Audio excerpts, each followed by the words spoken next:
Muy buenas noches.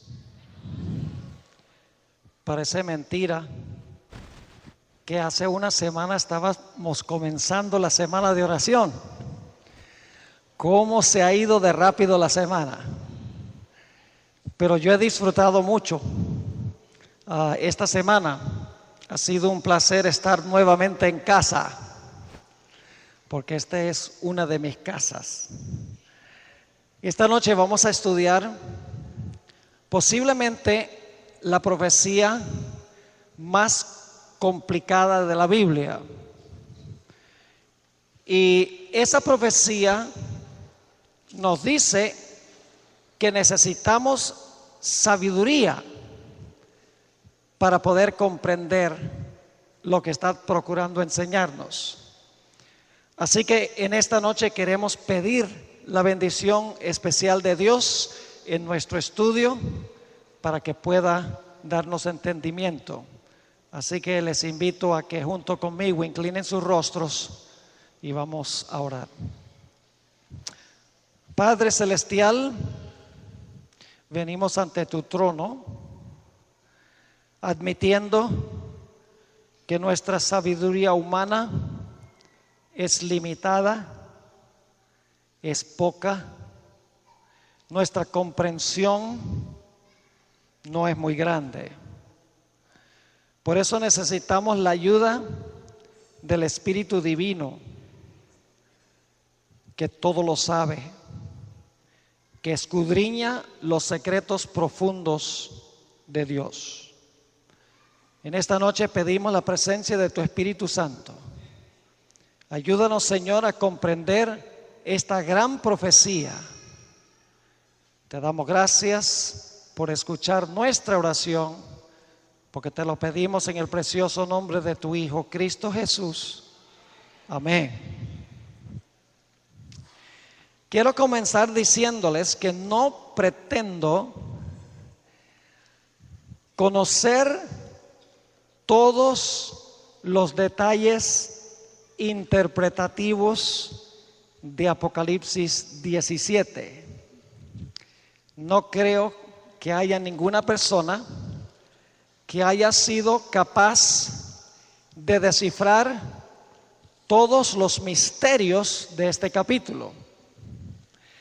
Pero sí creo que nosotros podemos comprender este capítulo en su mayor parte. Ahora, debo decirles que esta profecía hay que entenderla dentro del marco histórico en que Juan recibió la visión. Hay muchos símbolos en esta profecía, símbolos complejos que nosotros en el siglo XXI no entendemos. Así que tenemos que transportarnos a los tiempos del Nuevo Testamento para entender cómo es que ellos comprendían estas profecías y más específicamente esta profecía. Ahora, lo primero que quiero que analicemos es lo que se nos dice en Apocalipsis 17 y el versículo 1. Tiene un detalle muy importante. Dice: vino entonces uno de los 7 ángeles que tenían las 7 copas. Ahora paremos un momento allí. En el capítulo anterior se describen las 7 postreras plagas. Todo el capítulo 16 describe las plagas finales una por una. Y en el capítulo 17:1 dice que viene a Juan uno de los 7 ángeles que derramaron las 7 plagas. Y claro, la pregunta clave es: ¿cuál de los 7? Dice que uno de los 7 vino y habló con él. Después que en el capítulo 16 se describen las plagas. La pregunta que se me ocurre a mí es, ¿cuál de los 7? ¿Será el ángel que derramó la primera plaga? ¿Será el ángel que derramó la segunda, la tercera, la cuarta, la quinta, la sexta, la séptima plaga? ¿Acaso podemos saber cuál de los ángeles regresó para hablar con Juan? ¿Cuál de los 7? Yo creo que descubrir cuál ángel viene a hablar con Juan, cuál de los 7, es de crucial importancia para entender el capítulo 17. Ahora tenemos 2 claves en el capítulo 17 que nos dice cuál ángel del capítulo 16 vino. En primer lugar, noten Apocalipsis 17, 1 y 2. Vino entonces uno de los 7 ángeles que tenía las 7 copas y habló conmigo diciéndome: ven acá y te mostraré la sentencia contra la gran ramera, la que está sentada sobre muchas aguas. El ángel le dice a Juan: yo te voy a mostrar la condenación de la gran ramera, y esa gran ramera está sentada sobre muchas aguas. Ahora, hay otro detalle en Apocalipsis 17 que nos ayuda a entender cuál ángel regresa. Dice en el capítulo 17 y el versículo 5, hablando de la misma mujer: y en su frente un nombre escrito, un misterio: Babilonia la grande, la madre de las rameras y de las fornicaciones de la tierra. ¿Cómo se llama la ramera? Babilonia. ¿Y sobre qué está sentada? Sobre muchas aguas. Ahora yo pregunto, ¿la Babilonia antigua estaba sentada sobre muchas aguas? Sí. ¿Cuáles eran las muchas aguas de la Babilonia antigua? El río Éufrates. Era el río que pasaba por Babilonia. Babilonia, la ciudad, estaba sentada encima del río. Es decir, que nosotros tenemos que buscar en el capítulo 16, a donde se habla de la grande ciudad de Babilonia y donde se habla del río Éufrates. Y cuando volvemos al capítulo 16, descubrimos que hay una sola plaga que menciona el río Éufrates. ¿Y cuál plaga es esa? La plaga número 6. Vamos a leerlo. Apocalipsis 16 y el versículo 12, la 6ª plaga. El 6º ángel derramó su copa sobre el gran río Éufrates, y el agua de este se secó, para que estuviese preparado el camino a los reyes del oriente. Es decir, que el capítulo 17 es una explicación de la 6ª plaga, porque el ángel que regresa habla sobre Babilonia sentada sobre muchas aguas, y las muchas aguas donde Babilonia se sentaba era el río Éufrates. Es decir, que Apocalipsis 17 es una ampliación o es una explicación de la sexta plaga de Apocalipsis, el capítulo 16. ¿Está claro ese punto? Ahora, esta noche vamos a tener una clase, no una predicación, una clase, porque en realidad tenemos que andar despacio. Tengo que estar seguro de que estén entendiendo punto por punto, porque vamos a ir construyendo un argumento. Ahora, la protagonista principal de la profecía de Apocalipsis 17 es una mujer ramera. Ella se sienta sobre las aguas. Ella da vino a las muchedumbres. Ella fornica con los reyes de la tierra. Ella derrama la sangre de los santos. Ella tiene dominio sobre las naciones. Y ella finalmente será aborrecida por los reyes de la tierra. Es decir, la protagonista central del capítulo 17 es la ramera.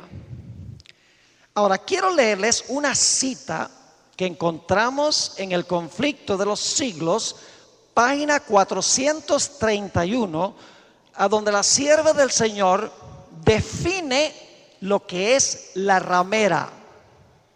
Dice ella lo siguiente: en el capítulo 17 de Apocalipsis, fíjense que está hablando específicamente del capítulo 17.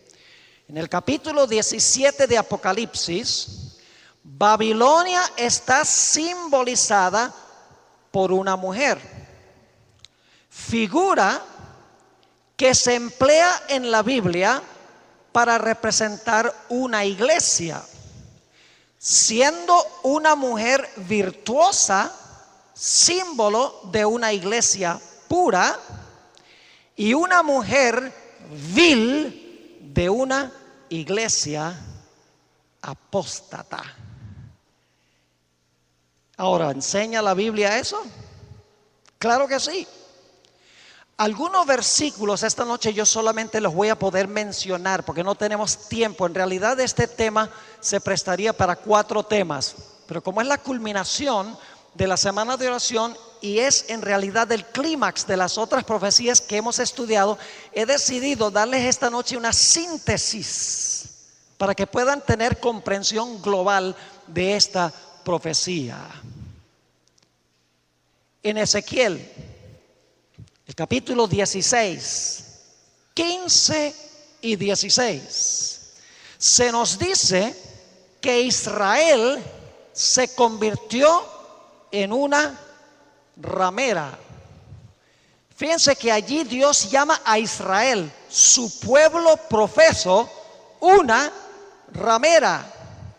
Y como ustedes pueden leer en la pantalla, dice: pero confiaste en tu hermosura y te prostituiste a causa de tu renombre y derramaste tus fornicaciones a cuantos pasaron. Suya eras.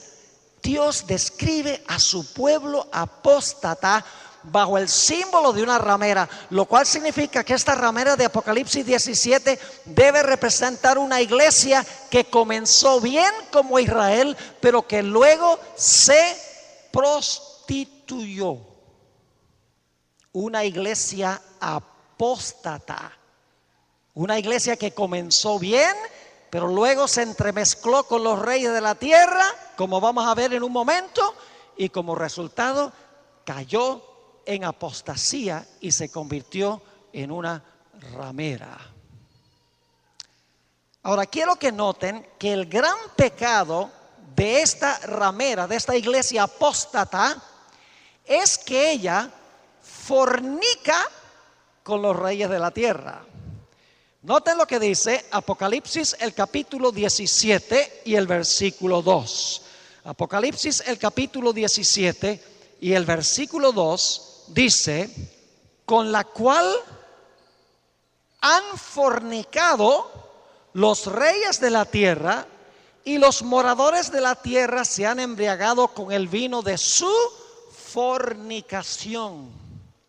Es decir, esta es una iglesia apóstata que se prostituyó porque empezó a contraer relaciones ilícitas con los poderes civiles del mundo. Ya hemos estudiado eso en todos los temas.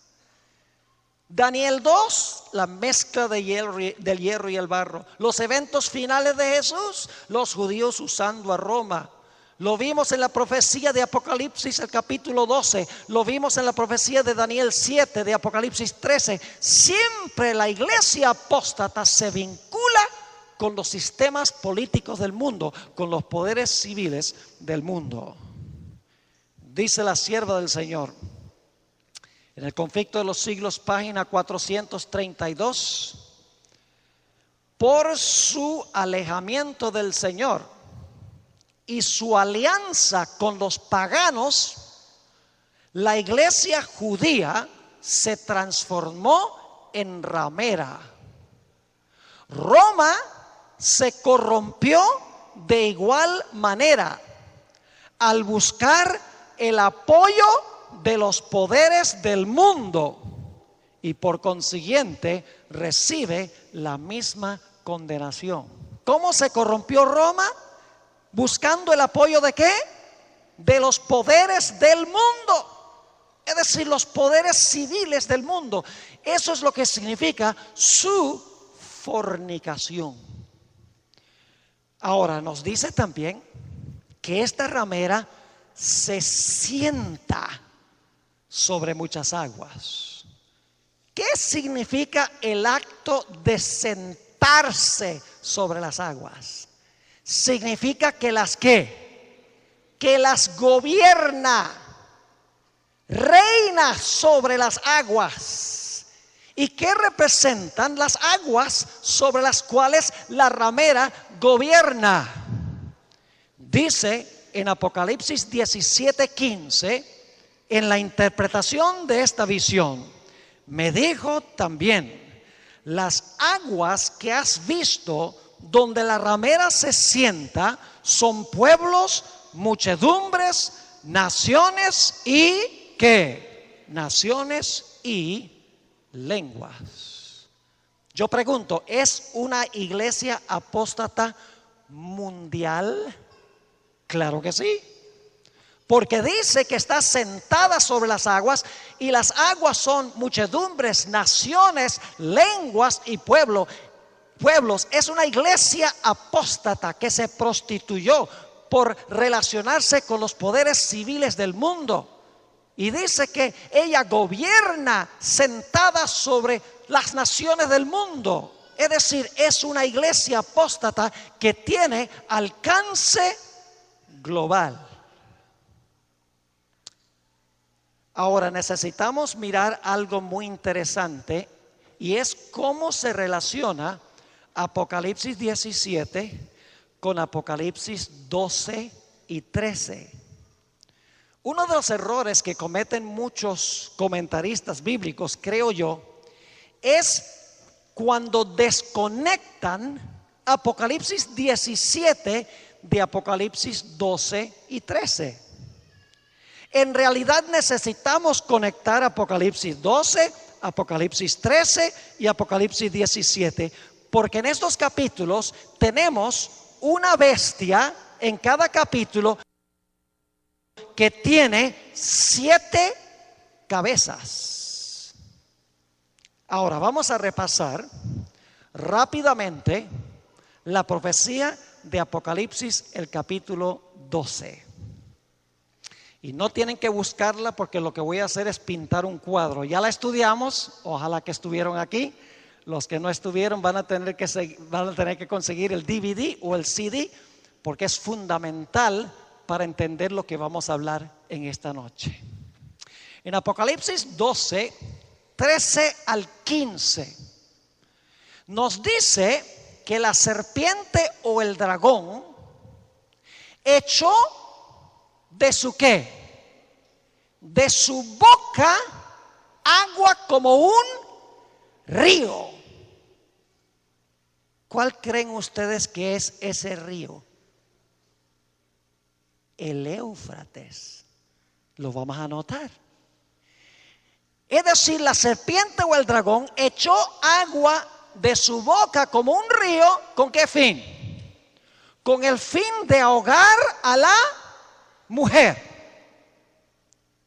Pero dice en el versículo 16 que cuando iba a ahogar a la mujer, ¿y cuánto tiempo persiguió a la mujer? ¿Cuánto tiempo fue que echó aguas para perseguir a la mujer? 1260 años.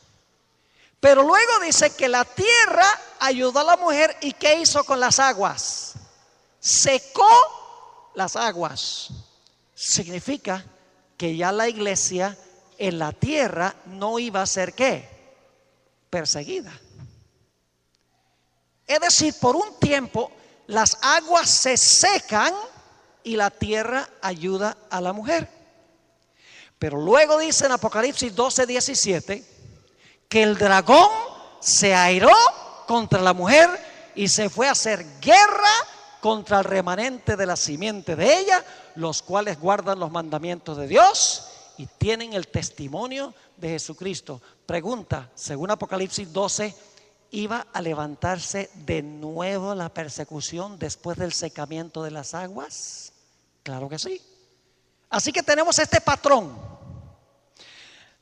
El dragón echa de su boca singular, de su boca agua como un río, para ahogar a la mujer por 1260 años.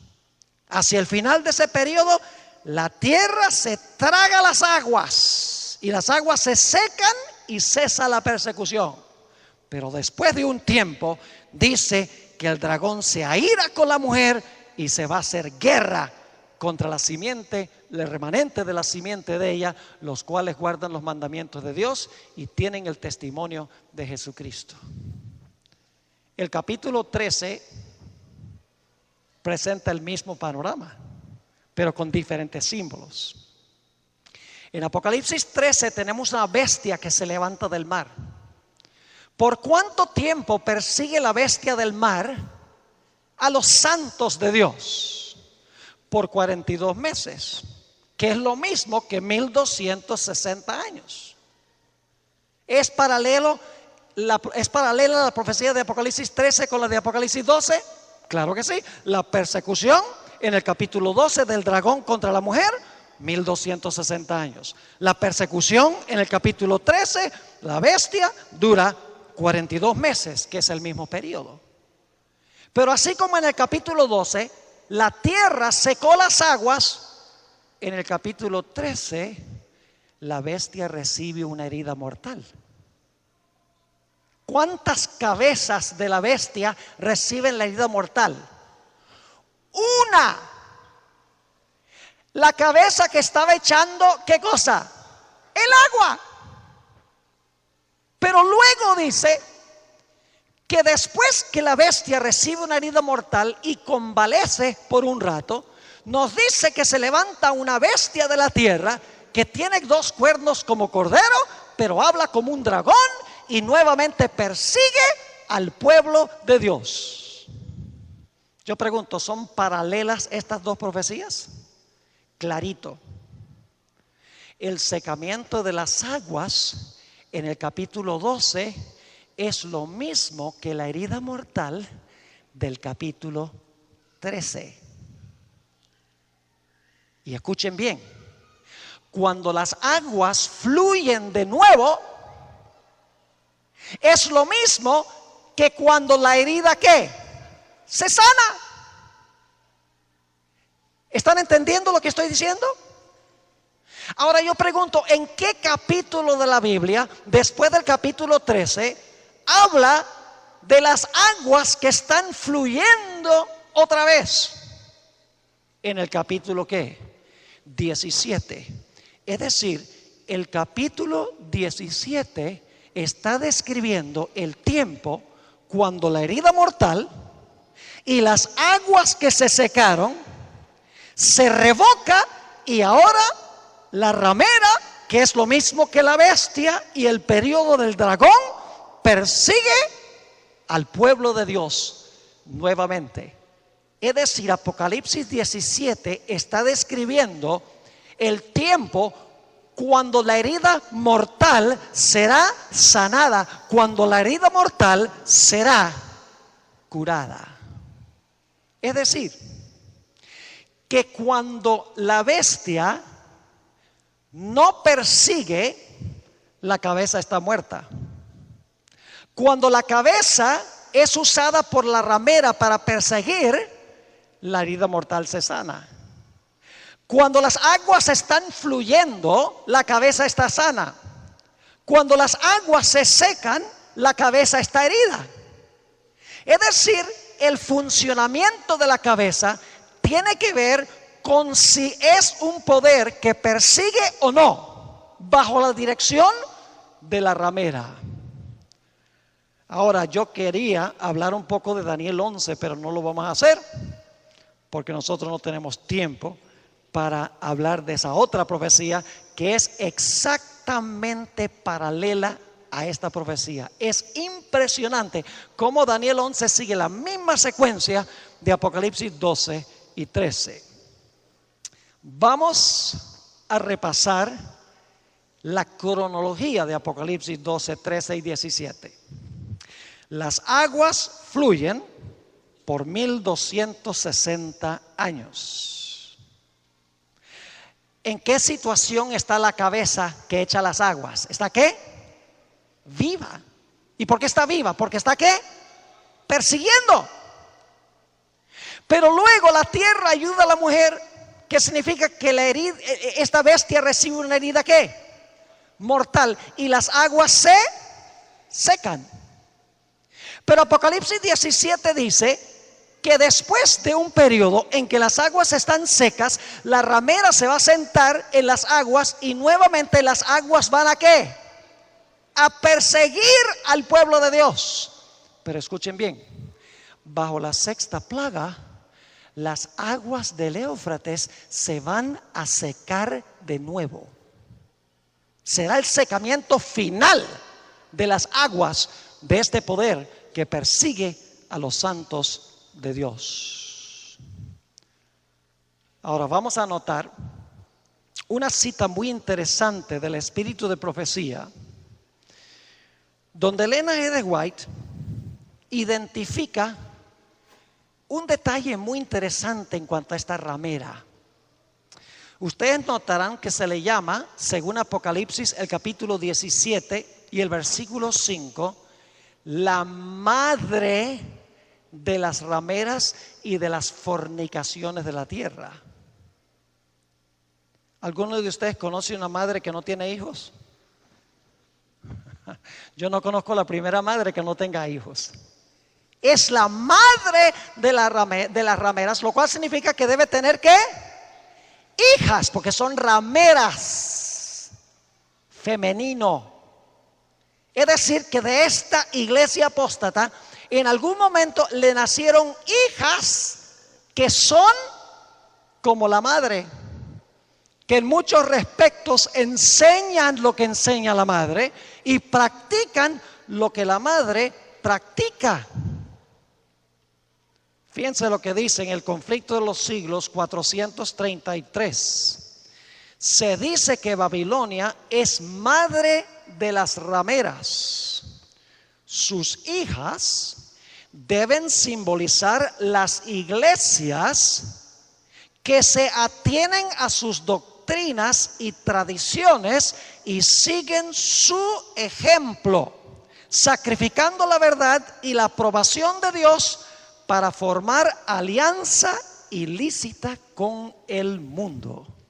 Es decir, tenemos que buscar una iglesia de donde le nacieron hijas en algún momento, y esas hijas reflejan en gran medida las creencias y las prácticas de su madre.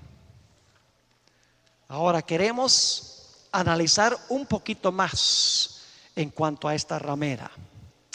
En Apocalipsis, el capítulo 17 y el versículo 4, nos dice algo muy interesante en cuanto a esta ramera.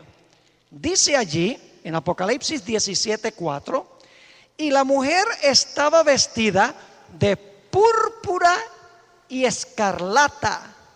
Es decir, es un sistema cuyos colores son púrpura y escarlata, y adornada de oro, de piedras preciosas y de perlas. Y luego vamos a hablar en un momento de que tenía en la mano un cáliz de oro lleno de abominaciones y de la inmundicia de su fornicación. Es decir, es una iglesia muy rica en oro, plata, piedras preciosas y perlas, y sus colores predilectos son púrpura y escarlata. Dice la sierva del Señor una vez más, en el Conflicto de los Siglos, página 432 y 33, la púrpura y la escarlata, el oro y las piedras preciosas y las perlas describen cómo a lo vivo,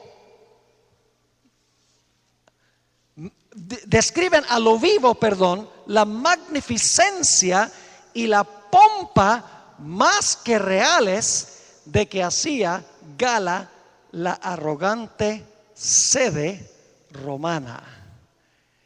Elena White no tiene ninguna duda en cuanto a lo que representa la ramera. La ramera representa la iglesia romana. Es una iglesia global. Es una iglesia que se mete en la política del mundo. Es una iglesia que es rica en oro, plata, piedras preciosas. Es una iglesia cuyos colores predilectos son la púrpura, la escarlata, que gobierna sobre las naciones del mundo. Ahora quiero que notemos algo en cuanto a la copa que tiene la ramera en su mano. Dice en Apocalipsis 17 y el versículo 4 una vez más: y la mujer estaba vestida de púrpura y escarlata y adornada de oro, de piedras preciosas y de perlas, y tenía en su mano un cáliz de oro lleno de abominaciones y de la inmundicia de su fornicación. ¿Qué tenía en la copa? Sus abominaciones, la inmundicia de su fornicación. Ahora, hace varios años yo decidí que iba a tratar de averiguar qué representa el vino, porque lo que tiene la copa en realidad es ¿qué? Vino. Y yo dije, como tiene vino en la copa, yo quiero averiguar qué representa el vino. Así que busqué en la Biblia, en una concordancia, todas las referencias a la palabra vino. Y no pude encontrar absolutamente nada que me ayudara a entender qué representa simbólicamente el vino, porque todas las referencias tienen que ver con sencillamente alcohol literal, vino literal. Así que un día estaba estudiando y diciendo, ¿qué representará el vino que ella tiene en esa copa o que ella tiene en el cáliz? Y entonces se me ocurrió que ese vino tenía que ver con sus abominaciones, porque dice aquí que el vino que estaba en la copa eran sus ¿qué? Sus abominaciones. Entonces yo dije, bueno, lo que voy a buscar en la concordancia es la palabra abominaciones o abominación, porque el vino son sus abominaciones. Y cuando busqué la palabra abominaciones, descubrí varias cosas interesantes. Las abominaciones en la Biblia representan falsas enseñanzas y falsas prácticas. Y les voy a mencionar solamente de paso algunas de ellas. El adorar ídolos es una abominación. Jehová, inclinarse ante los ídolos es una abominación. Deuteronomio 7, 25 y 26. ¿Saben qué más es abominación? Tratar de comunicarse y hablar con los muertos. Orarle a gente que murió. Pensar que uno puede pedirle favores a gente que murió, cuando la Biblia dice que los muertos no saben nada. En Deuteronomio 18, 9 al 13 dice que esas prácticas son abominación a Jehová. El espiritismo, la idea de que uno puede comunicarse con los muertos.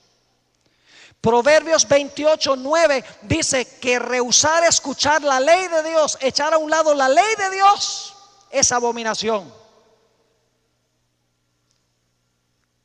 En Deuteronomio 14, 3 dice que comer comidas inmundas es abominación.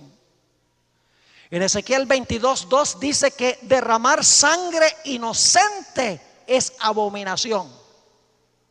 Y en Ezequiel, el capítulo 8 y el versículo 16 dice que adorar al sol es abominación a Jehová. Y ustedes dirán, pastor, nosotros no conocemos ninguna iglesia que adora al sol. Pero yo conozco muchas iglesias que adoran en el día del sol. Y ustedes dicen, pastor, no es lo mismo adorar el sol que adorar en el día del sol. Claro que es igual. Y les explico por qué. ¿Quién hizo el sol? Dios. ¿Lo hizo para la adoración? No, es un objeto secular, ¿verdad que sí? Y si una persona decide adorar el sol, ¿cómo llamamos eso? Idolatría.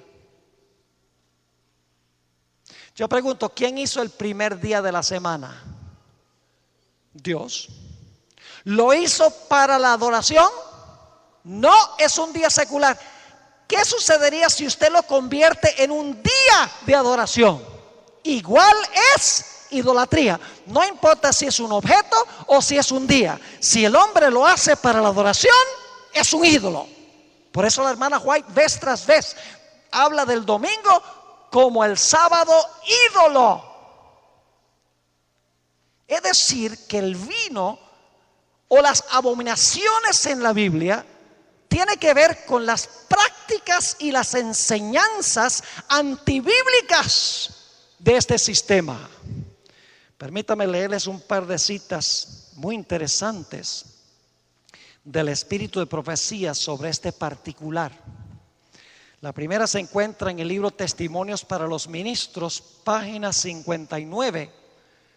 La hermana White no hizo la misma investigación que yo hice. Estoy seguro que ella no dijo, bueno, voy a buscar la palabra abominaciones. Sencillamente Dios le reveló esto, pero es corroborado por un estudio de la Biblia. Dice ella, las denominaciones religiosas caídas son Babilonia. Babilonia ha estado promoviendo doctrinas venenosas, el vino del error. Este vino de error se compone de falsas doctrinas, tales como la inmortalidad del alma, el tormento eterno de los malos, la negación de la preexistencia de Cristo antes de su nacimiento en Belén, y el defender y exaltar el primer día de la semana por encima del día santo de Dios. Estos errores y otros similares son presentados al mundo por las diversas iglesias. Y así se cumple el pasaje que dice, porque todas las gentes han bebido del vino del furor de su fornicación. Sigue diciendo, un furor es lo que producen falsas doctrinas. Y ahora escuchen bien. Y cuando los reyes y presidentes beben de este vino del furor de su fornicación, resultan movidos por la ira contra aquellos que no estarán de acuerdo con las herejías falsas y satánicas que exaltan el descanso espurio e inducen a los hombres a pisotear el monumento conmemorativo de Dios. Por eso se llama el vino del furor de su fornicación, porque cuando alguien lo bebe, se enfurece contra aquellos que no lo quieren beber. Representa sus falsas enseñanzas, sus falsas doctrinas y sus falsas prácticas. En otra cita que se encuentra en el Conflicto de los Siglos, página 439 y 440, dice la escritora: cuando se levantan maestros verdaderos para explicar la palabra de Dios, se levantan también hombres de saber, ministros que profesan comprender las sagradas escrituras para denunciar la sana doctrina como si fuera herejía, alejando así a los que buscan la verdad. Si el mundo no estuviese fatalmente embriagado con el vino de Babilonia, multitudes se convencerían y se convertirían por medio del conocimiento de las verdades claras y penetrantes de la palabra de Dios. Pero la fe religiosa aparece tan confusa y discordante que el pueblo no sabe qué creer ni qué aceptar como verdad. La iglesia es responsable del pecado de la impenitencia del mundo. ¿Está claro lo que es el vino? Falsas doctrinas y enseñanzas. Yo quiero preguntarles, ¿cuántos de ustedes alguna vez han tratado de darle un estudio bíblico a un borracho? Yo lo he intentado, pero es tiempo perdido, porque la mente del borracho está completamente afectada por el alcohol. De la misma manera, a veces yo cuando tengo contactos con personas, ni siquiera están interesados en comenzar a estudiar, porque están embriagados con el vino de Babilonia. No son capaces de entender la verdad porque están embriagados con falsas doctrinas y con falsas prácticas. Ahora hemos interpretado lo que representa el vino, pero quiero que noten una cita muy interesante que encontramos en el Espíritu de Profecía, que dice lo siguiente, y claramente Elena White explica el significado de Apocalipsis 17, que representa la protagonista central. Dice: en el capítulo 17 de Apocalipsis se predice la destrucción de todas las iglesias que se corrompen, escuchen bien, que se corrompen mediante la devoción idólatra al servicio del papado, las cuales beben el vino de la ira de su fornicación. Y luego cita Apocalipsis 7, 1 al 4. Y dice: así se presenta al poder papal, que con todo engaño de iniquidad por medio de una atracción superficial y un despliegue fastuoso engaña a las naciones, prometiéndoles, como Satanás a nuestros primeros padres, todo bien a los que reciban su marca y todo daño a los que se oponen a sus falacias. El poder que tiene la más profunda corrupción interior hará el mayor despliegue y se vestirá con las más esmeradas señales de poder. La Biblia dice claramente que esto cubre una maldad corrompida y engañadora, y en su frente un nombre escrito, un misterio: Babilonia la Grande, la madre de las rameras y de las abominaciones de la tierra. Es decir, que esta ramera, sin duda alguna, representa a la iglesia romana. Comenzó bien, pero luego paulatinamente comenzó a relacionarse con los poderes civiles de la tierra. Empezó a cometer fornicación, empezó a cambiar su teología, empezó a cambiar sus prácticas y a asimilar doctrinas paganas. Pronto se convirtió en una iglesia global, en una iglesia que tenía mucha riqueza, en una iglesia cuyos colores que predominan son la púrpura y la escarlata.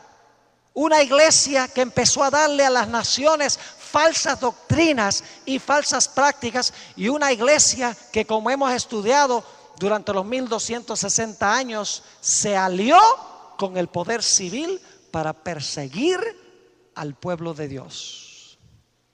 Y yo quiero mostrarles claramente que en todos los pasajes que hablan de este sistema apóstata, se habla igualmente del pueblo fiel de Dios. Por ejemplo, en Apocalipsis 12, versículo 13, se refiere al pueblo de Dios como la mujer. Y la serpiente o el dragón persigue a la mujer. En Apocalipsis 12 y el versículo 17, este poder se describe, o el pueblo de Dios se describe como aquellos que son la simiente de ella, los cuales guardan los mandamientos de Dios y tienen el testimonio de Jesucristo. En Apocalipsis 13 y el versículo 7, nuevamente se dice que este poder persiguió a los santos. Y en Apocalipsis 17:6 dice que la ramera estaba llena de la sangre de los santos y de los mártires de Jesús. Es decir, en todos los capítulos que hemos estudiado, este sistema es enemigo mortal del pueblo de Dios y quiere acabar con el pueblo remanente del Señor.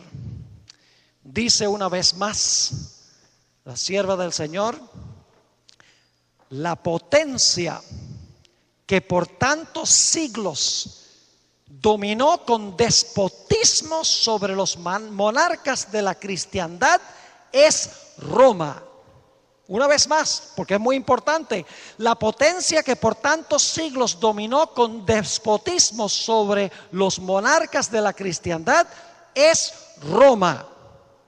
Y de ninguna otra potencia se podría decir con más propiedad que estaba, y ahora cita Apocalipsis 17, que estaba embriagada de la sangre de los santos, que de aquella iglesia que ha perseguido tan cruelmente a los discípulos de Cristo.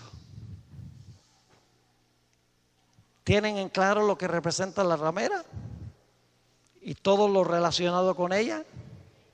Representa la iglesia romana, igual que la bestia, igual que el cuerno pequeño, igual que la abominación asoladora, igual que el rey del norte, igual que el hombre de pecado. Todos estos pasajes están hablando del mismo sistema, están hablando del mismo poder. Ahora necesitamos hablar un poco sobre la bestia que carga a la ramera. Ahora, cuando examinamos el testimonio del libro de Apocalipsis, el capítulo 17, hay algo muy extraño. Porque dice allí que cuando Juan ve a la ramera, está sentada sobre muchas aguas. Y luego después dice que está sentada sobre una bestia escarlata. Y luego dice que está sentada sobre 7 montes. Y uno dice, ¿cómo uno puede entender eso? ¿A dónde está sentada? ¿Está sentada en las aguas? ¿O está sentada en la bestia? ¿O está sentada en los montes? Pues yo quiero decirles que las aguas y la bestia representan la misma cosa. Ahora, para entender esto, nosotros tenemos que comprender algunos conceptos que tenían los antiguos. Y lo que voy a compartir con ustedes, lógicamente, no es científico, pero es el concepto que tenía la gente en una era precientífica, en una era de superstición religiosa. Ellos creían que las montañas eran cabezas de un dragón. Y que esas montañas tenían bocas. Y que de las montañas se originaban aguas que salían. Y ustedes saben que las aguas se originan en las montañas, ¿verdad? Y que esas montañas en su cima que tenían bocas escupían agua. Y entonces el agua bajaba por la ladera de la montaña. Y entonces en el valle formaba el cauce del río,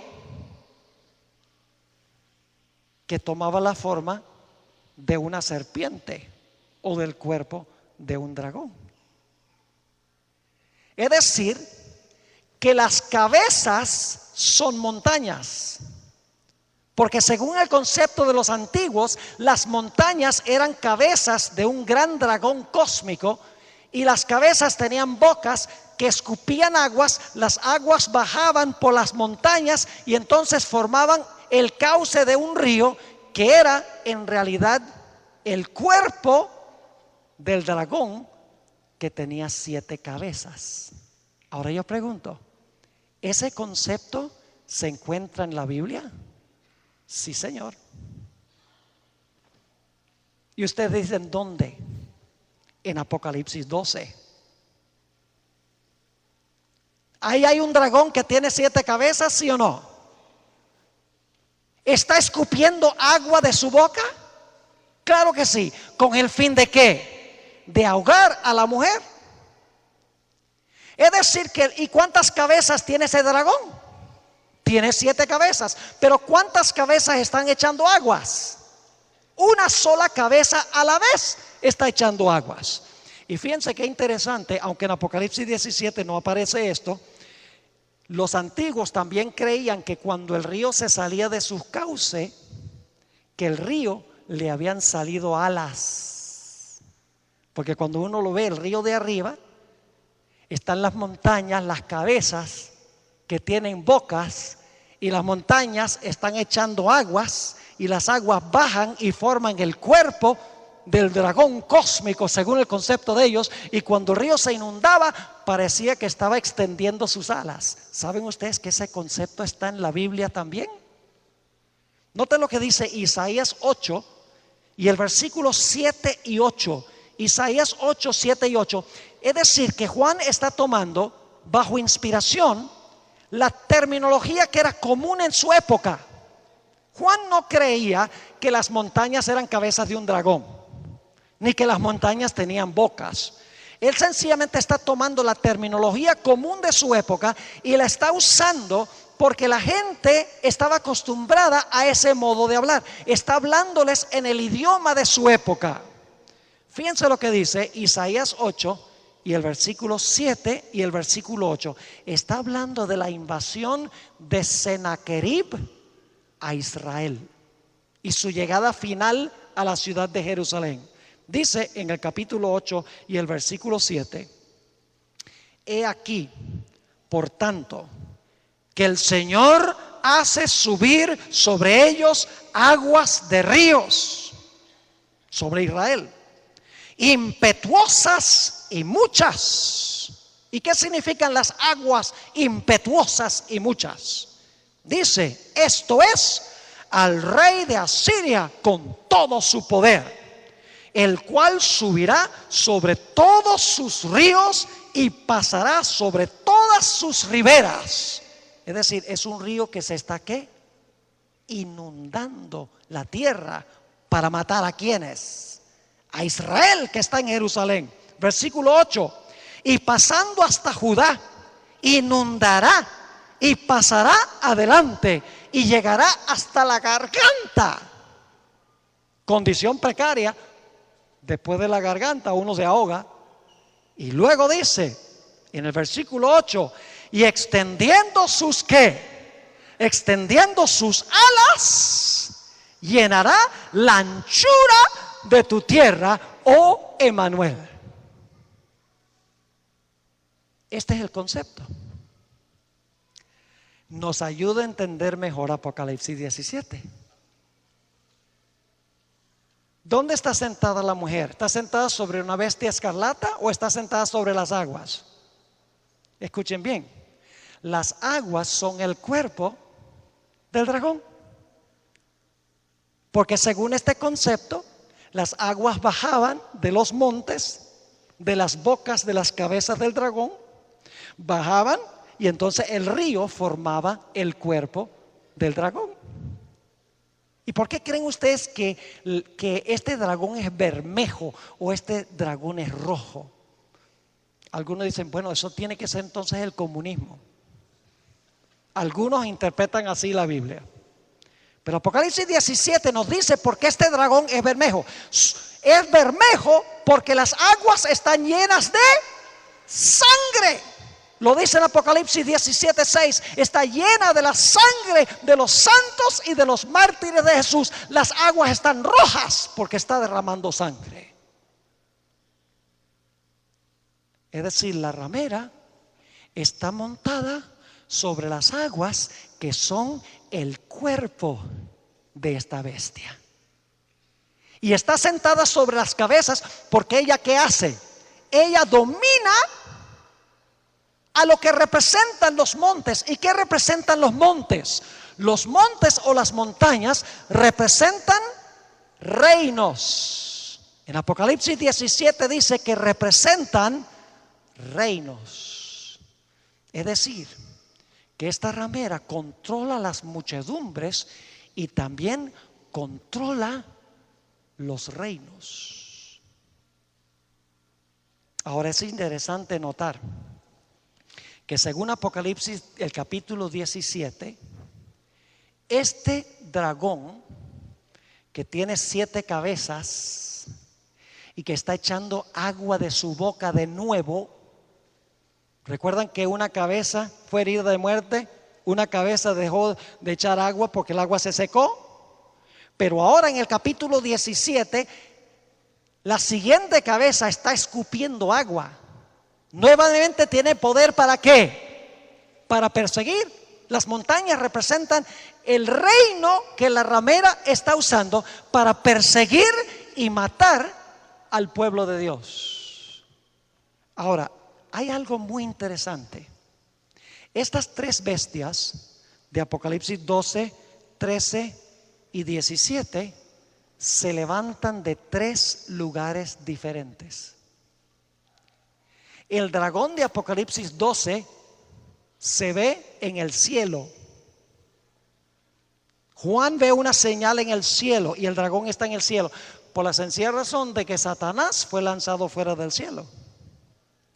La bestia de Apocalipsis 13 se levanta del mar, donde hay muchedumbres, naciones y lenguas. Pero la bestia de Apocalipsis 17 se levanta del abismo. Y uno dice, pastor, ¿por qué se levanta del abismo? Vayan conmigo al libro de Romanos, el capítulo 10 y el versículo 7. Romanos, el capítulo 10 y el versículo 7. Un detalle muy interesante. Está hablando de Jesús. Y fíjense cómo se usa la palabra abismo. Dice en el capítulo 10 y el versículo 7, y vamos a leer el versículo 6 para el contexto. Pero la justicia que es por la fe dice así: no digas en tu corazón, ¿quién subirá al cielo? Esto es para traer abajo a Cristo. O ¿quién descenderá al abismo? Esto es para hacer subir a Cristo de entre los muertos. ¿Dónde es el abismo? El abismo es donde están los muertos. Ahora yo pregunto, ¿por qué razón es que este dragón o esta bestia se levanta del abismo? Por la sencilla razón de que recibió una herida mortal. Mataba con la espada y fue muerta con la espada. Es decir, se levanta del abismo porque fue colocada en el abismo de la muerte cuando se le dio, ¿qué cosa? Cuando se le dio una herida mortal. Y ahora, ¿qué está haciendo? Está saliendo del abismo, que significa que está, ¿qué? resucitando de los muertos, para una vez más gobernar. Yo pregunto, ¿cuadra esto con Apocalipsis 13? Claro que sí. Dice, al terminar los 1260 años, se hirió de muerte. Pero luego dice, su herida de muerte fue ¿qué? Sanada. Y se maravilló todo el mundo en pos de la bestia. En Apocalipsis 12 dice que la tierra ayudó a la mujer, se tragó las aguas, y luego dice, se llenó de ira contra los que guardan los mandamientos de Dios y tienen el testimonio de Jesucristo. En Apocalipsis 17, esta bestia estaba en el abismo, es decir, que estaba muerta por la herida mortal. Y ahora ¿qué hace? Ahora sale del abismo. Es decir, esto es cuando la herida mortal se sana. Y las aguas nuevamente están ¿qué? Las aguas están fluyendo, porque la ramera está sentada ahora sobre las aguas, reina otra vez. Y está gobernando sobre el reino representado por la séptima cabeza. Es decir, le está yendo bien, porque su herida mortal se ha sanado. Ahora, algunas personas creen que las 7 cabezas representan 7 papas. No congenio con esa idea. Déjenme decirles cómo lo interpretan. Dicen, la herida mortal se sanó en 1929. Ya hemos hablado de eso. Yo pregunto, ¿quién fue el que le devolvió el poder al papado en 1929? ¿Qué nación? Italia. ¿Qué nación, según Apocalipsis, le va a devolver la espada al papado? Estados Unidos. Entonces, ¿por qué comienzan en 1929? Si la herida mortal no se sanó en 1929, no se le devolvió la espada del poder civil para perseguir al papado en 1929. Ese es el sanamiento de la herida. Además de eso, en la Biblia, montes representan reinos. ¿Recuerdan la montaña de Daniel 2? Representa un reino que nunca se corromperá. No son 7 papas, son 7 reinos que han gobernado consecutivamente. Pero lo que dicen es, desde 1929 ha habido los siguientes papas: Pío XI, 1922 a 1939; Pío XII, 1939 a 1958; Juan XXIII, 1958 a 1963; Pablo VI, 1963 a 1978; Juan Pablo I, que gobernó solo un mes, si acaso, en el año 1978. Entonces, cuando Juan Pablo II estaba vivo, decían, los 5 que han caído son Pío XI, Pío XII, Juan XXIII, Pablo VI y Juan Pablo I. El que es Juan Pablo II, y el que aún no ha venido es Benedicto XVI, el último papa. Eso está muy cerca de fijar fechas, y hay que tener mucho cuidado con eso. Hay varias razones por las cuales yo no congenio con esta idea. En primer lugar, desconecta Apocalipsis 17 de Apocalipsis 12 y 13. En Apocalipsis 12, 13 y 17 hay bestias con 7 cabezas, que son las mismas 7 cabezas, pero las bestias representan diferentes etapas del dominio. El dominio de diferentes cabezas en la secuencia. Además de eso, como hemos visto, montañas representan reinos.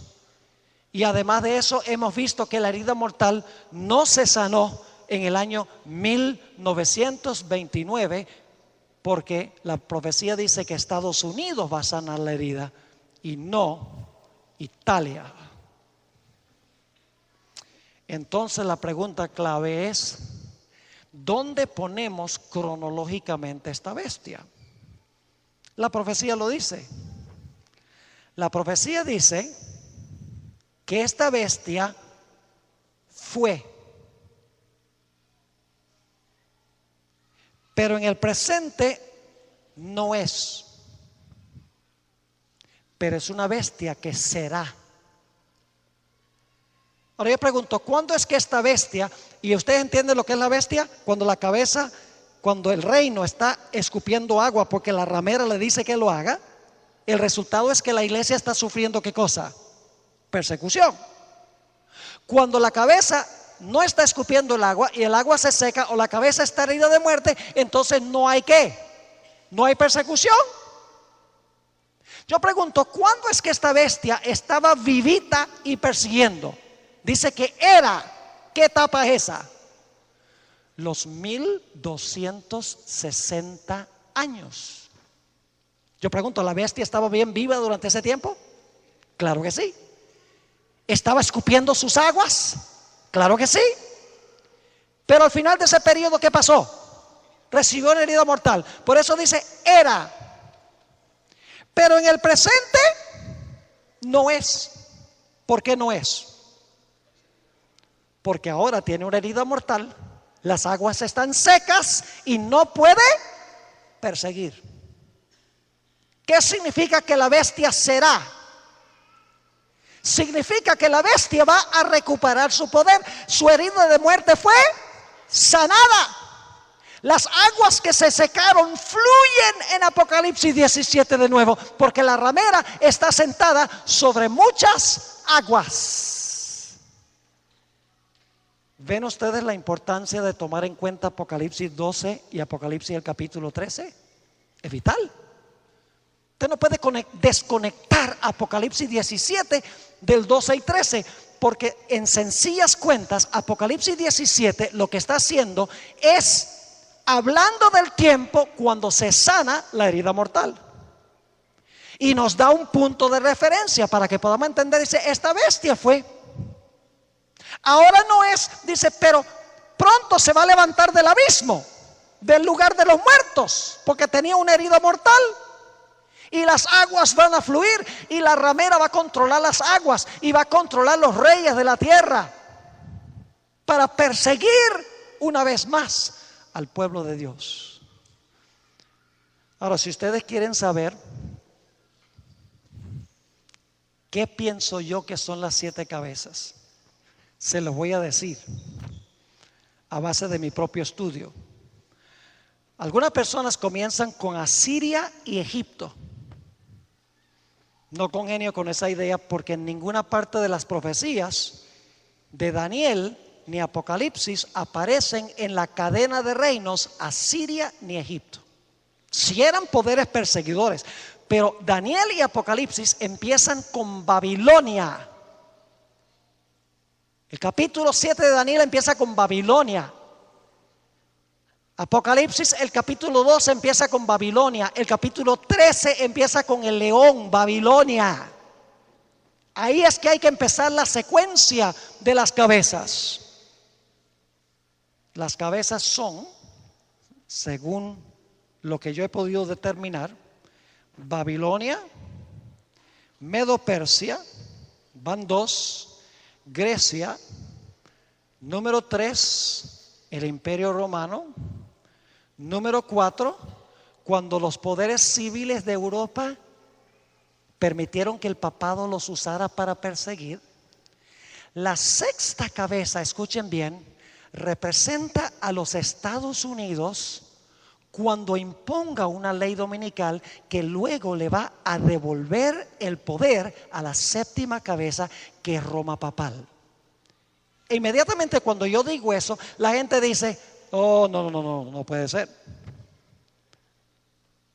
¿Y por qué dicen que no puede ser? Dicen, porque es que Roma pagana y Roma papal son el mismo reino.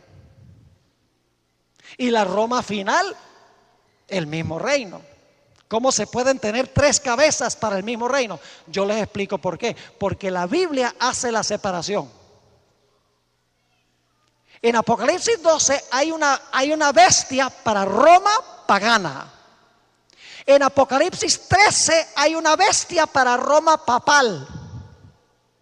En Apocalipsis 17 hay otra bestia para Roma papal resucitada.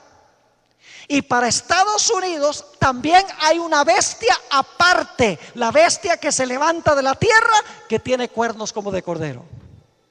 Aunque están relacionados, son reinos distintos. Es decir, que la sexta cabeza es cuando los Estados Unidos impongan una ley nacional y luego entonces le va a dar su reino al papado para que tenga dominio universal. Permítame leerles una cita muy interesante del espíritu de profecía sobre esto. A ver si la puedo conseguir, pues son tantas citas que tengo aquí. Denme un instante, porque esta cita es tremenda. Es extraordinario lo que dice la sierva de Dios. Ella demuestra que los Estados Unidos es un reino separado al reino del papado.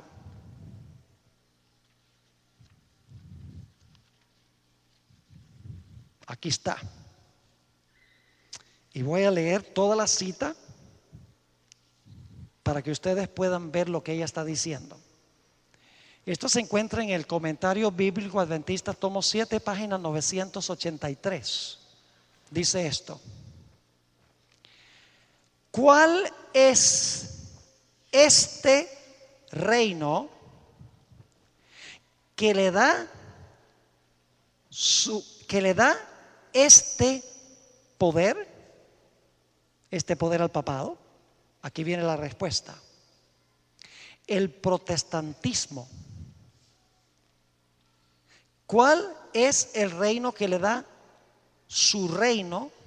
¿Cuál es el poder que le da su reino a este poder?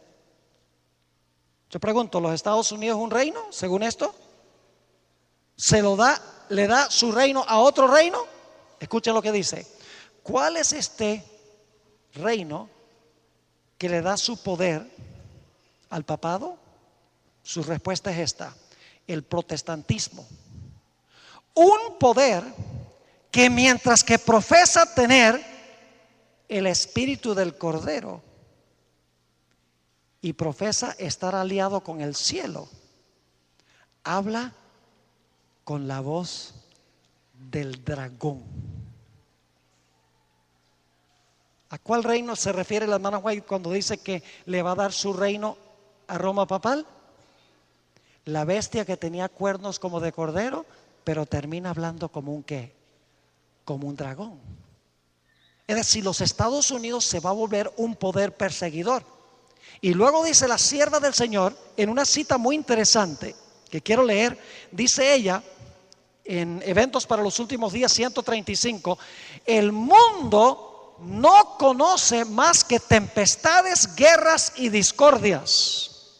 No obstante, bajo una cabeza, el poder papal, el pueblo se unirá para oponerse a Dios en la persona de sus testigos.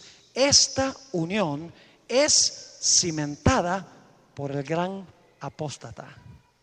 Fíjense que dice: bajo una cabeza, el poder papal. Ahora, continuemos leyendo una cita más del espíritu de profecía. Esta cita la encontramos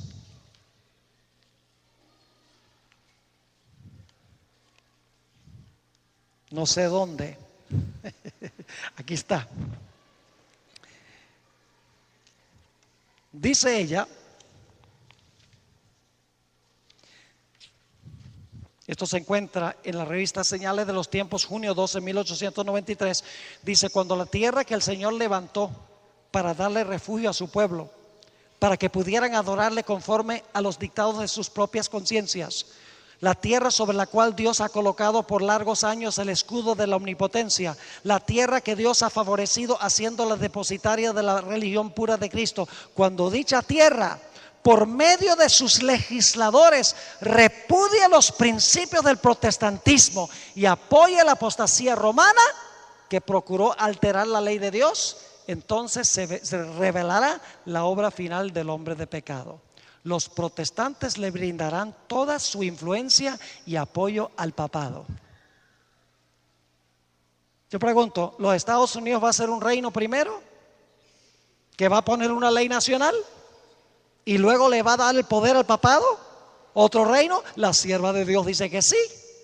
Sigue diciendo, los protestantes le brindarán toda su influencia y apoyo al papado. Por un acto nacional, impondrán la observancia del falso sábado. Y escuchen bien.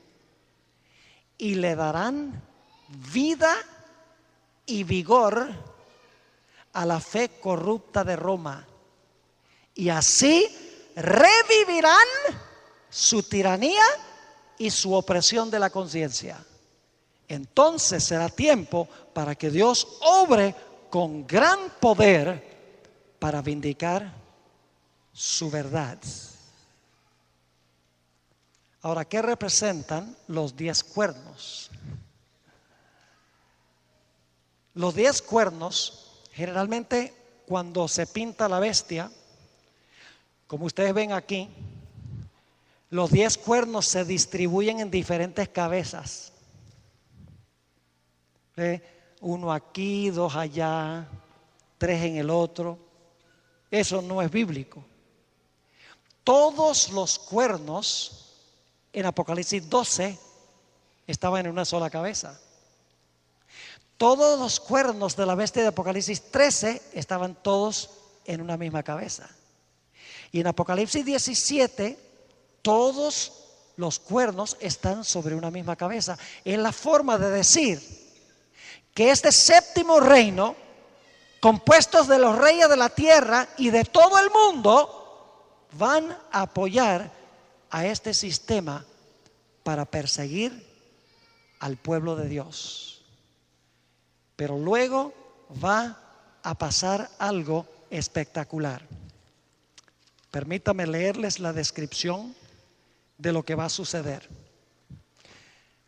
La ramera está sentada sobre el dragón.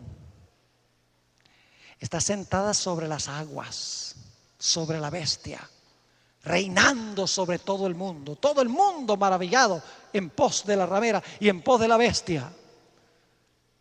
Este séptimo reino le está dando su apoyo. Los reyes de la tierra y todo el mundo la están apoyando. Está fluyendo las aguas para ahogar al pueblo de Dios. Pero va a llegar un momento, según Apocalipsis 17, en que las aguas sobre la ramera se van a secar por última vez. Es el secamiento del río Éufrates. Permítame que les lea la descripción que da Elena White sobre esto. Conflicto de los siglos, páginas 713 y 714. Ella lo describe. Cuando todo el mundo está aliado en contra del pueblo de Dios, el séptimo reino compuesto de los reyes de la tierra y de todo el mundo, la ramera, las hijas, los comerciantes, hay un nuevo orden mundial, todos unidos para destruir al pequeño remanente de Dios. Dios va a abrir los ojos de las muchedumbres sobre las cuales se sienta la ramera. Y dice allí, los hombres ven que fueron engañados. Se acusan unos a otros de haberse arrastrado mutuamente a la destrucción. Pero todos concuerdan para abrumar a los ministros con la más amarga condenación. Los pastores infieles profetizaron cosas lisonjeras, indujeron a sus oyentes a menospreciar la ley de Dios y a perseguir a los que querían santificarla. ¿Recuerdan que el dragón se airó contra los que guardan los mandamientos de Dios? Sigue diciendo, ahora en su desesperación, estos maestros confiesan ante el mundo su obra de engaño. Y fíjense lo que sigue diciendo. Las multitudes se llenan de furor. ¿Qué son las muchedumbres, las multitudes? Las aguas. ¿Qué pasa con las aguas? Antes estaban con ella, pero ahora ¿qué van a hacer? Las multitudes se llenan de furor.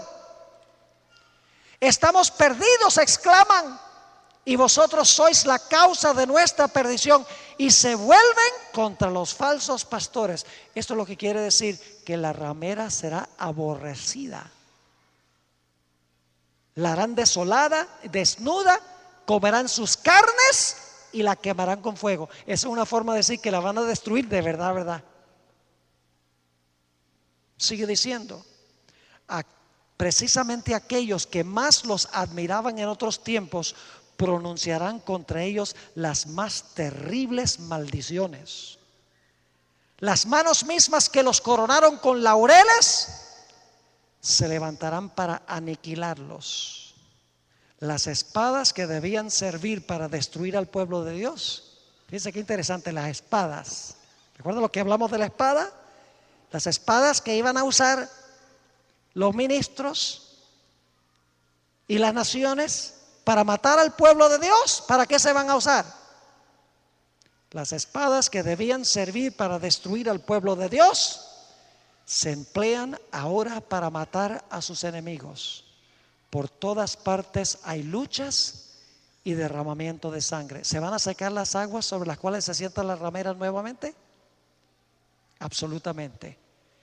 Va a haber una nueva revolución francesa, pero esta vez no va a ser solo en Francia ni en Europa, sino que se le secarán las muchedumbres y los reyes de la tierra a este sistema a nivel global, y como resultado el pueblo de Dios será libertado de manos de ella. ¿Están entendiendo esta profecía? No es fácil de explicar porque tiene mucho simbolismo. Y hay que ir a Apocalipsis 12, Apocalipsis 13, a Daniel 7. Hay que compaginar todas estas profecías. Ahora, antes de terminar, necesito hablarles de un secamiento más. Escuchen. Antes del milenio, se le van a sacar las aguas a Babilonia, los sistemas terrenales visibles. Pero después del milenio va a pasar algo espectacular. Después del milenio, cuando resuciten todos los impíos, la Biblia dice que Satanás se va a entremeter con ellos y los va a animar de que ataquen la santa ciudad. Yo pregunto, ¿van a estar fluyendo las aguas? Claro que sí. Porque tiene las muchedumbres, naciones, lenguas y pueblos con él. Y según parece, se preparan para la batalla y van a poder conquistar fácilmente la ciudad. Pero cuando están a punto de atacar la ciudad, Dios muestra por encima de la ciudad, en visión panorámica, la historia de la raza humana y la vida de cada uno de los que están fuera de la ciudad. Y muestra el sacrificio que hizo Cristo Jesús para salvarlos a cada uno de ellos y que ellos rechazaron. Van a ver la historia como verdaderamente es. Y contrario a lo que piensan muchos adventistas, yo he escuchado pastores que dicen que el diablo y las muchedumbres, las aguas van a atacar la ciudad, pero cuando están atacando la ciudad va a caer fuego del cielo. Satanás y los impíos nunca atacan la ciudad. Lean el último capítulo del conflicto de los siglos. Lean Ezequiel 28 y el versículo 2 al 10. Dice allí que cuando los impíos ven la historia real como es y no como se las pintó Satanás, se van a llenar de ira contra Satanás.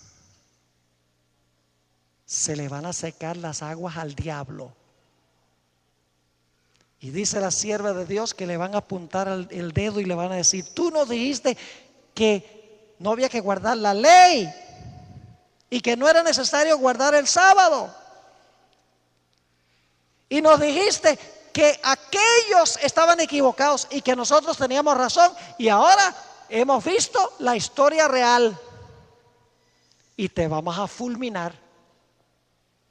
Y dice en Ezequiel 28 que desenvainarán sus espadas contra la hermosura de tu brillantez.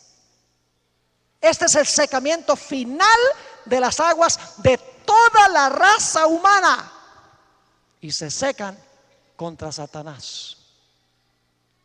Los impíos nunca atacan la ciudad, Satanás nunca ataca la ciudad.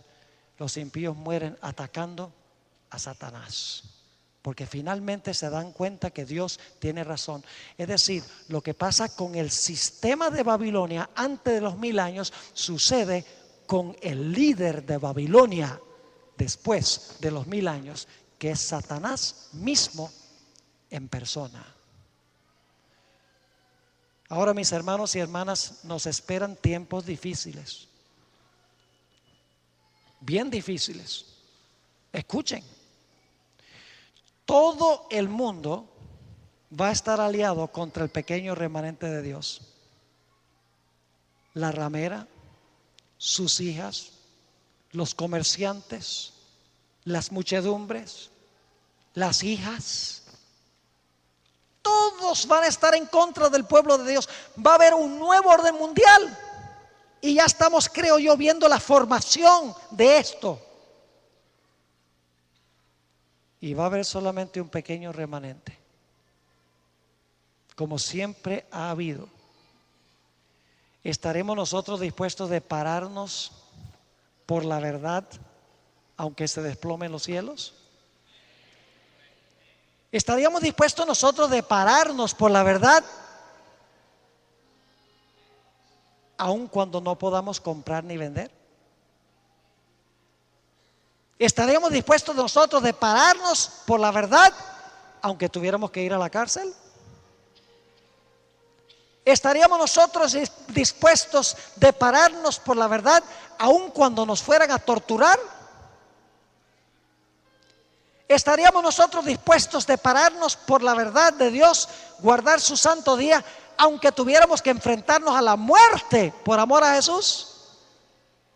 Esa será nuestra prueba, cuando todo el mundo se alíe contra el pequeño remanente de Dios.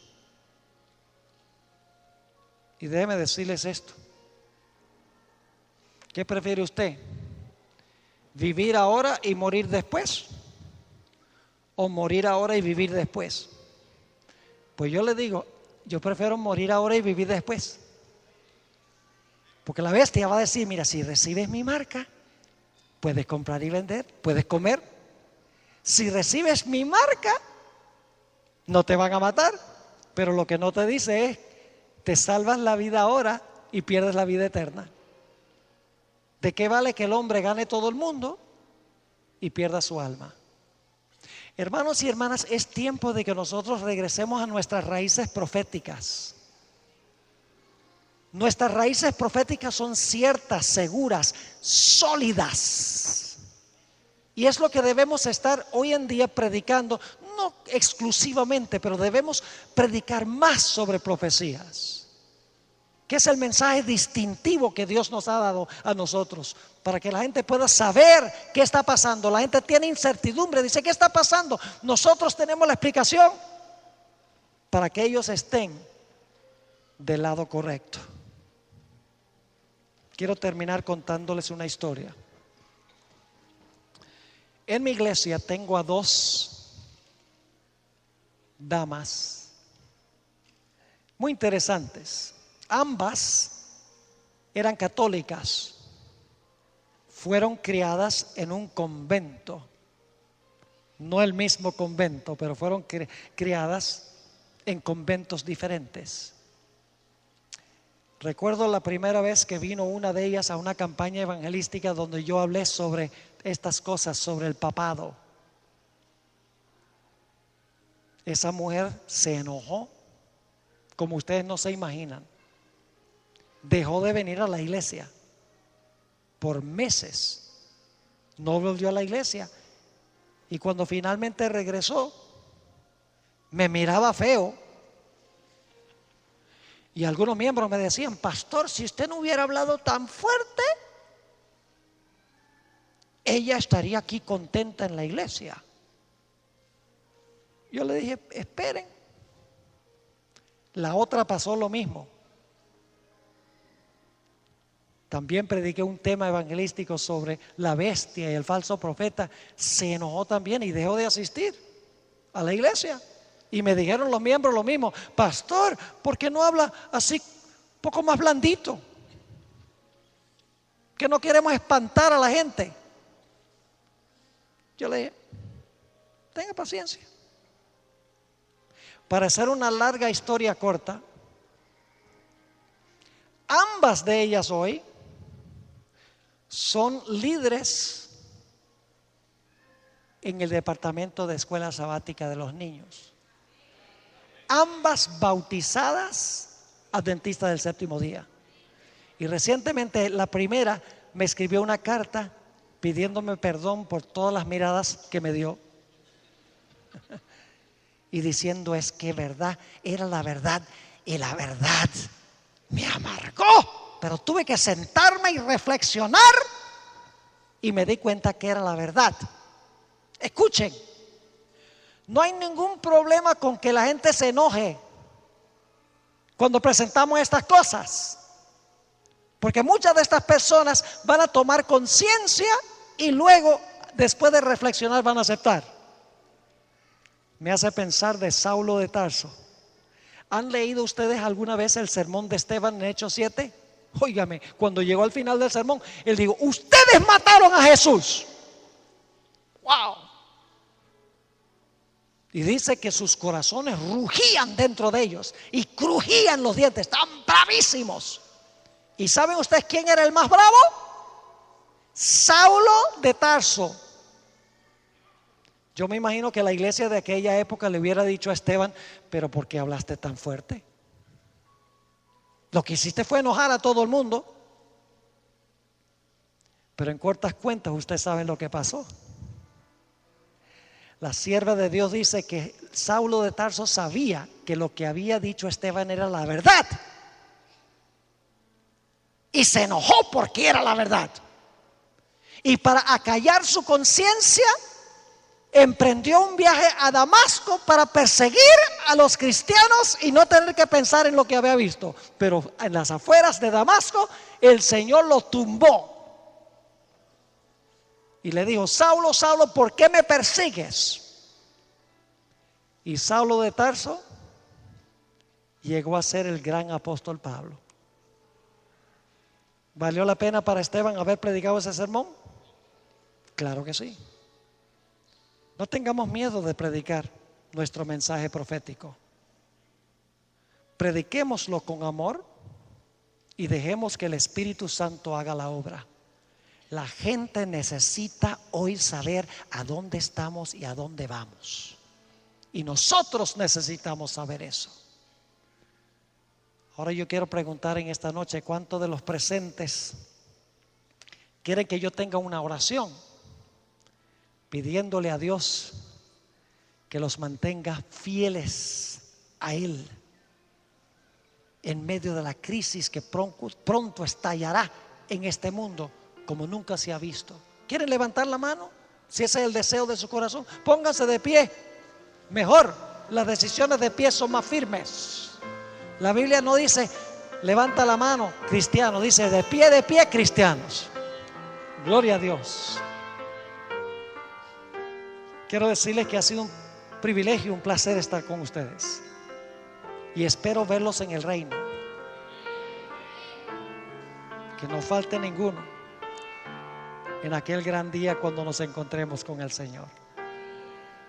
Vamos a tener una oración y luego quiero pedirles que se sienten, porque vamos a tener un bautismo para concluir nuestro programa de esta noche. Oremos. Padre celestial, te damos gracias por el mensaje profético que nos has dado como pueblo. Qué gran mensaje es. Sabemos, Señor, exactamente para dónde van todas estas cosas, y sabiéndolo podemos prepararnos para la crisis que pronto vendrá. Te ruego, Señor, que tú bendigas esta comunidad, que tú bendigas esta institución. Padre, manda a tus ángeles que hagan un círculo alrededor de esta institución. Cuídala y protégela. Y te ruego, Señor, que tú cuides y protejas a cada persona reunida aquí esta noche. Nos consagramos a ti y pedimos, Señor, que tú fortalezcas nuestra fe para lo que vendrá. Gracias, Padre, te damos por haber estado con nosotros y gracias por escuchar nuestra oración, porque te lo pedimos en el precioso nombre de tu Hijo, Cristo Jesús. Amén.